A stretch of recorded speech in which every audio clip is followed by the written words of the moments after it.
सभी मित्रों को श्री राधे कृष्ण हरे हरे। मित्रों, आप सभी कुशल मंगल होंगे, हम भी कुशल मंगल से हैं। तो मित्रों, आपका स्वागत है हमारे यूट्यूब चैनल पर। मित्रों, अगर आप चैनल पर नए हैं मित्रों, प्लीज़ आपसे विनम्र निवेदन है कि सब्सक्राइब और बेल को आइकॉन को प्रेस करना ना भूलें, ताकि आपको जो है नोटिफिकेशन मिलते रहें। तो मित्रों, हमने जो पिछली जो कथाएं सुनाई थी हमने, तो वो थी हमारे जो है हिंदू संस्कृति की एक झलक। जो हमारे जो है महाराणा प्रताप जी, जो बड़े बड़े योद्धा, जो है महान बलशाली, जो हमारे हिंदुओं की जो परंपरा रही है, जो हमारे सनातन की परंपरा, विवेकशील शालीनता योद्धा, तो उनके बारे में जो कहानी जो आपने सुनी थी वो आपको अच्छी लगी होगी। मित्रों, सुने, मनन चिंतन भी करें। तो मित्रों, अगर कहीं पर त्रुटि हो जाती है उसके लिए आप सभी मित्रों से मैं दिल से जो है क्षमा प्रार्थी हूँ। तो यह कथा भी जो है आप जो है आपको जो है आप अंतर मुग्ध हो जाएंगे और अनंत लीलाएं इसका भी बड़ा आनंद लेंगे। जो जो कथा आगे को बढ़ेगी त्यों आप सभी को जो है अच्छी लगेगी, मनन भी होगा, चिंतन भी होगा। मित्रों, ये जो है हम फिर इस कथा के जो है अंत में हम आपको अगली कथा हमारी अगली वीडियो में कौन सी आएगी करके जो है जो आपको जो है बताएंगे। तो मित्रों, आप सुनते रहिए कथा जो है परांची खानी व्यर्थ पाद स्वयंभू ततस्मात् परांडु पश्यन्ति नान्तरात्मनौ कैश्चिदौ धीरौ प्रत्यगात्मानमेक्षौ दावृत्य चक्षुरमृत्यत्वमिच्छनौ। कठोपनिषद में जो है कहा गया मित्रों कि बड़ी चंचल और बहिर्गामिनी जो गौवें हैं हमारी, यह गौवें कह रहे हैं कि जो हमारे जो नंद बाबा जो है ब्रजवासी जो कह रहे हैं, जो वहाँ के जो ग्वाला हैं, जो वहाँ की जो जनता, तो वहाँ के जो गोकुलवासी हैं गोकुल में, तो गायें जो हैं वो ग्वाला जब जाते हैं, तो जब अगर जैसे हम शाम को लाते हैं तो वह अंतःकरण रूप ब्रज के भीतर, तो जैसे वो उनके भीतर ब्रज के अंदर, तो वो गाय घुसना ही नहीं चाहती। लगता है विधाता ने इनका स्वभाव ही ऐसा बना दिया। तो विषयों के आपाततः हरित दिखने वाले तृणों के लोभ में कि और खाते और होते लोभी ठहरा, तो विभिन्न दिशाओं में जो है ये गाय जो है भाग जा रही है। और वो कह रहे हैं, ग्वाले कह रहे हैं कि मैं हूँ या हम हैं, हम पुरुषार्थ की छोटी सी लकुटिया लिए लठ, छोटे छोटे सी डंडियाँ लेकर के जो है हम इनके पीछे दौड़ रहे हैं, और ये आगे आगे दौड़ती जा रही हैं। हम थक भी गए, हार भी गए और हाँफने भी लग गए, हमारे बस का चलना भी नहीं रहा, दौड़ना भी नहीं रहा। तो जो है हमारे बस में हमारी ना अंदर हमारी ये शक्ति भी नहीं है, कह रहे हैं। तो ये बनेली गायें, जो छोटी छोटी गायें होती हैं और बड़ी बड़ी गायें भी होती हैं, तो इनके लिए तो वो कह रहे हैं, प्रार्थना कर रहे हैं कि हे प्रभु, कोई इनके लिए तो कोई गौपाली खोजना पड़ेगा, और सचमुच इनके जो पालन करने की जो कला जानता हो, जो इनको अपने वश में करना जानता हो।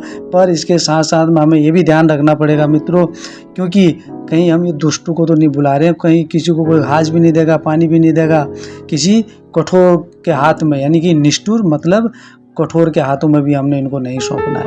क्योंकि जो बाड़े में ही घेर के रखेगा, दरवाज़ा बंद कर देगा और सो जाएगा, चारा पानी नहीं पूछेगा, ये तो सूखती रहेंगी। अच्छा, भीतर ही भीतर तो अपना तो जो है मकानों में रहेंगे, महलों में रहेंगे, और ये बेचारी जो है ये भूख प्यास से तड़पती रहेंगी, कमज़ोर हो जाएंगी, पाप लगेगा हमें। ना ना ना ना, ऐसा नहीं करना है, कह रहे हैं भी। और दयालु भी हैं, और तो परेशान भी हो जा रहे हैं। जब गाय जानवर हैं, पशु हैं, परेशान कर देते हैं, उस टाइम पर गुस्सा आ जाता है। तो जो कहते हैं ऐसे निष्ठुरों को नहीं देना है। तो जो ना बाबा, हम ऐसे काम नहीं करेंगे जो हठ योगी हैं, जो इनको तो देना ही नहीं है, चाहे हमें ही क्यों ना कष्ट झेलना पड़े। तो आखिर ये गाय भी तो भोली भाली है, तो मातृ स्वभाव की है, और ये चाहे ये पशु है, जो ये जो है विषयों के बीहड़ में जो चाहे भटकती रहती हैं, खाने के लिए तो भटकती हैं, उदंड भी करती हैं, तो ये वनों में ही रहने की वो कर रही हैं, बाड़े में नहीं आ रही है, फिर भी तो जो है हमें ये पान कराती है, तो माता की तरह हमारा जो है लालन पालन पोषण करती है, तो जो है अपना जो है सचेष्ट रहती है। तो इनको तो यंत्रणा देने का पाप जो है राम राम राम, यह हमसे नहीं होगा, मुझसे नहीं होगा। तो मैं क्या कहना चाहता हूँ, क्या चाहता हूँ, और यह तो कोई भी पूछने की बात नहीं है। और गौओं का जो स्वामी है, एक सफल गोपाल के अतिरिक्त और चाहेगा भी क्या, हमारे पास तो गाय है, हमारी तो ये रोजी रोटी भी है, क्योंकि मथुरा भी जो है दूध घी मक्खन सब वहीं जाता है। पर हाँ, केवल ग्वाला नहीं, गोपाल चाहिए। खाली ग्वाला करने से नहीं होता, गोपाल भी चाहिए। ग्वाला पाल मतलब पालने वाला चाहिए। आप करेंगे मेरी सहायता। और वो पूछ रहे हैं तो किसी वो सपने में भी कह सकते हो उसको, मित्रों, सपने में भी कह सकते हो। सपना हम देखते हैं तो ऐसी ही वो वार्तालाप हो रही है। सफल गोपाल का जो है नाम बता सकेंगे मुझे।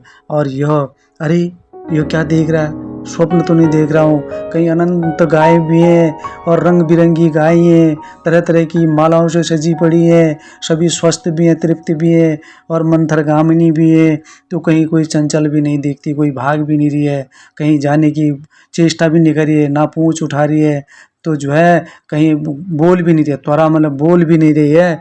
और उनके पीछे कौन है, यह कोई जो है सुंदर सा बालक, पद लोचन वन माली पीताम्बर परिधान, जो मयूर मुकुटी सहस्र गोपी किशोर जो है इसे घेरे के है। और इन सब के बीच में एक सहज जो आत्मशील गति है, जो नाचता थिरकता छोटा सा बालक, चलने वाला अनोखा बालक, पैरों में घुंघरू है, नुपुर झुनझुन कर रहे हैं, और कटिके के पटुक के में जो है बंशी, कमर में बंशी भी रखी है, एक हाथ सखा के कंधे पर है, दूसरा से लकुट घुमाता है, अपनी जो है हंसता खेलता है, चला आ रहा है, चला जा रहा है, उनके पीछे आ जा रहा है। तो सबके साथ और भी गौएं मानो इसका तो संकेत ही समझती है, सब बिना हाके ही चली जा रही है। तो तब क्या यही गोपाल है, क्या यही कृष्ण कन्हैया है, यही कान्हा है, यही माखन चोर है? तो मैं ये क्या सपना देख रहा हूँ? तो कनु दो अक्षर का यह प्यारा सा नाम है, किसी सखा ने पुकारा और दौड़ दौड़ कर कंधे पर हाथ रख दिया। श्याम कोई दूसरा उनकी किसी अद्भुत वस्तु को दिखाकर इसे चौंका देना चाहता है। तो कोई पीछे से आकर चलते चलते आँख में चोली खेलने धुन में लगा रहता है। अच्छा, तो यही वृंदावन है और यही गोकुल का राजा नंद राय का लाडला श्याम सुंदर है। इंद्रिय समूह की अधिदास्ता जो है परिच्छिन्न आनंद और अनंत गुण कर देने वाला नंदन जो है नंद नंदन, तब यह सचमुच ही कोई गोपाल है।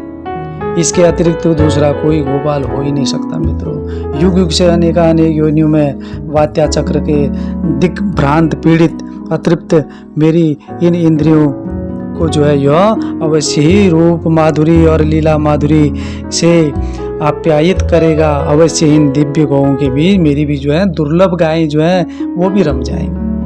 कन्हई ने यह सगुण साकार विग्रह धारण ही इसलिए किया है कि गौओं का पालन कर सके। ये तो प्रभु ने जो है ये रूप धारण कर रखा है। सत्य कहे मित्रों, अपने वास्तविक रूप से तो यह गोप भी है। और विष्णु गोपा अदाभ्य ऋग्वेद 1:22-18 में इसका नित्य धाम भी गायों से भरा गोलोक ही है। यत्र गावो भूरि श्रृंगा अयास ऋग्वेद 1:154-6 और उसके प्रपंच में अवतरण की भूमिका भी प्रधानतः इन भगवती गौओं के कारण ही तो मानी जाती है मित्रों। गो ब्राह्मण हित के अनंतर ही जगत हित संपन्न हो पाता है। नमो ब्रह्माण्य देवाय गो ब्रह्माण्य हिताय च जगत हिताय कृष्णाय गोविंदाय नमो नमः। गौ ब्राह्मण भूलिए मत, इनका आध्यात्मिक अर्थ भी है और तात्विक दृष्टि से भी वही प्रधान अर्थ है।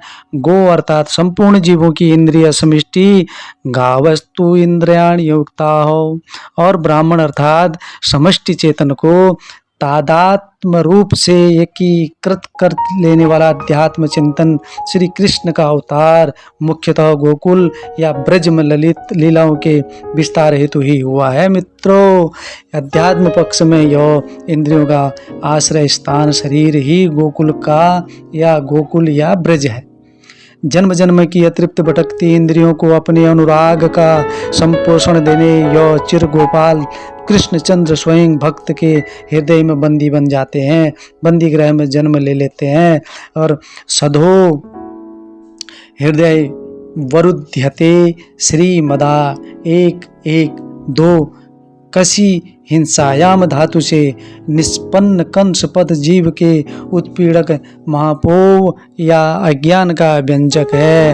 हृदय को इसने बंदी गृह बना रखा है। श्री कृष्ण सत्वम विशुद्धम वसुदेव देव शब्दितम श्रीमदाचार 3:23 के द्वारा संकेतित सत्वगुण रूप वसुदेव और देवी सम्मत स्वरूपा देवकी की आर्त पुकार पर इस कंस के वध का प्रयोजन लेकर मथुरा अर्थात मधुपुरी में अवतीर्ण हुए।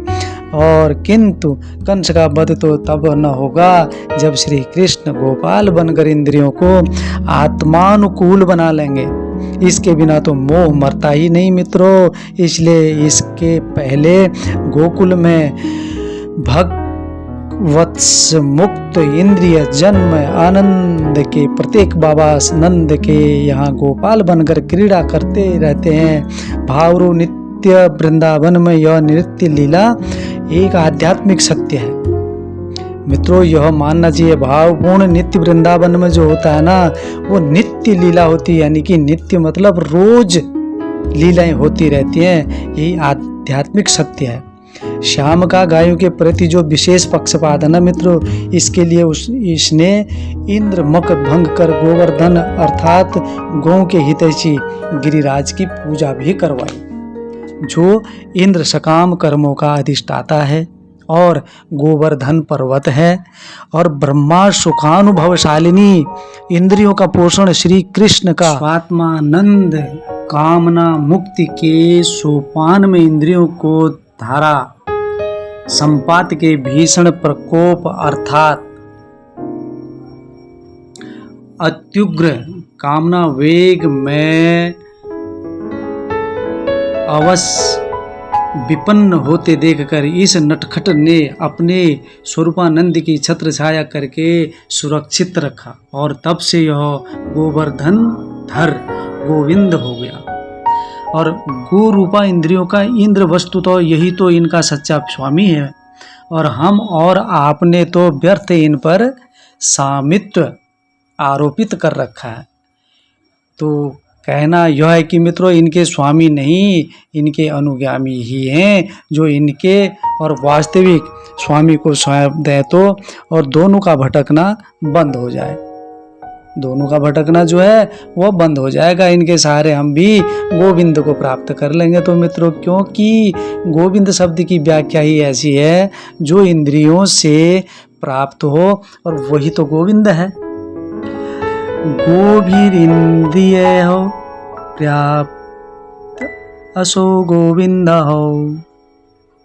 इन दुर्लभ और आसक्त गायों को श्याम सुंदर ही जब आवश्यक समझेगा ना मित्रों, क्लीं काम बीज मंत्र नीनादिनी वंशी के द्वारा समीप बुलाकर अपने गोकुल में सम्मिलित कर लेगा। और तब इन बहिर्गामिनी इंद्रियों से ही सारा विश्व जो है हमारा, वो पूरा विश्व जो है कृष्णमय दिखने लग जाएगा। और अभी तो केवल प्रतीक्षा करनी है मित्रों, गोपाल की नंदन की अथक प्रतीक्षा करनी है। तो वहाँ के जो है रसिक, जो वहाँ के जो गोपाल हैं, वहाँ के जो ब्रज के जो गोपाल के जो वो करे, अभी तो बहुत समय लगेगा, लंबी प्रतीक्षा है। तो वो तब कह रहा है वो ग्वाला कि तब मैं भूल गया, सचमुच भूल गया, मैं तो प्रतीक्षा करूँगा, अवश्य करूँगा मित्रों, चाहे कुछ भी हो जाए। उस गोपाल की, उस कान्हा की, उस सखा की और उस सखे श्याम सुंदर की तो मैं प्रतीक्षा कर रहा था, कर रहा हूँ और करता रहूँगा मित्रों जब तक वह हमारे बीच में हमारे गोपाल जो है नहीं आएंगे। तो आओ इन गायों को अपने अनंत गौ यूथ में मिलाकर इनमें भी मेरा जो आरोपित स्वामित्व हटा दो और इनके साथ मुझे भी अपना बना लो। देखो देखो ये व्यर्थ दौड़ रही हैं और बीहड़ कष्ट कवन में भटकती दुर्लभ हो रही हैं। गो प्रिय गोविंद मुझ पर न सही कम से कम इन पर तो दया करो मेरे गोपाल, मेरे कान्हा, मेरे श्याम सुंदर। तो मैं तो थक गया हे श्याम, मैं तो शिथिल हो गया, मैं सलत हो गया। अब तुम ही जानो मेरे गोपाल, मेरे श्याम सुंदर, तुम ही रोको इनको अपनी गायों को। माधो नैक हटको गाई, माधो नैक हटको गाई, भ्रमत निशि बासर, अपथ पथ अगह गई नहीं जाई। छोदिति अति नाघात कबहु, निगम द्रुम दल खाई, अष्टदश घट नीरे अछवती, तिरसा तऊ न बुझाई। नारदादि सुखादि मुनिजन थके हरण उपाई, नारदादि सुखादि मुनिजन थके करते उपाय। ताही कहूँ कैसे कृपा निधि, सकत सुर चराए। तो मित्रों आपको जो यह कथा आज की आपको कैसी लगी, आप कमेंट बॉक्स में अपने सुझाव देंगे मित्रों। तो इस कथा का यहीं पर हम समापन करेंगे आज की कथा का। तो आगे को जो बताएंगे कि वो हमारी अगली कथा जो है कौन सी होगी और उसके बारे में जो है आपको जो है जानकारी देंगे कि जो है कथाओं का सार अमृतवाणी जो है इनकी प्रभु की जो लीलाएं अपरंपार हैं। मित्रों सुनते रहिए और आनंद लेते रहिए इन कथाओं का और प्रभु का आशीर्वाद और इस कथाओं में जो है इस अमृत धारा में जो है स्नान करते रहिए मित्रों, सुनते रहिए। मित्रों आज की कथा यहीं पर समापन होती है। तो मित्रों अगली वीडियो में हम आपको एक नई कथा लेकर के आएंगे। वो है हमारी त्रिपुरा ऊनाकोटी शिव महादेव की कथा। तो यहाँ पर जो है कैसे कैसे जो है कहाँ पर स्थिति है और यहाँ पर राज राजेश्वरी जो है देवी और इस जगह का नाम किस लिए पड़ा है और क्या नाम पड़ा है, तो क्या महिमा है, तो वो हम आपको अगली वीडियो में जो है वो आप कथा में सुनेंगे। तो मित्रों आशा करते हैं कि आपको यह कथा जो है हमारी माधव नैक हट गौ गाई जो यह कथा आपने सुनी होगी। तो अगर कहीं पर भी अगर कोई त्रुटि रह गई होगी उसके लिए दिल से जो है क्षमा प्रार्थी है। तो मित्रों अपना सपोर्ट, प्यार, सब्सक्राइब, बेल आइकन को प्रेस करना तो ना भूलें मित्रों, अपना सपोर्ट बनाए रखें। तो अगली कथा में जो है हम आपके समक्ष उपस्थित होंगे। तो आप अपना सपोर्ट भी बनाए रखें और कथाओं को सुनते रहें, आगे को भी जो है शेयर करते रहें मित्रों। कहीं पर भी अगर त्रुटियां उसके लिए क्षमा प्रार्थी हैं। बड़ों को प्रणाम, छोटों को प्यार। श्री राधे कृष्णा, सर्व मंगलमय। श्री राधे राधे। अगली वीडियो में आपसे फिर मिलते हैं। श्री राधे कृष्णा। स्वस्थ रहें, मस्त रहें, प्रभु की कृपा सब पर बनी रहे।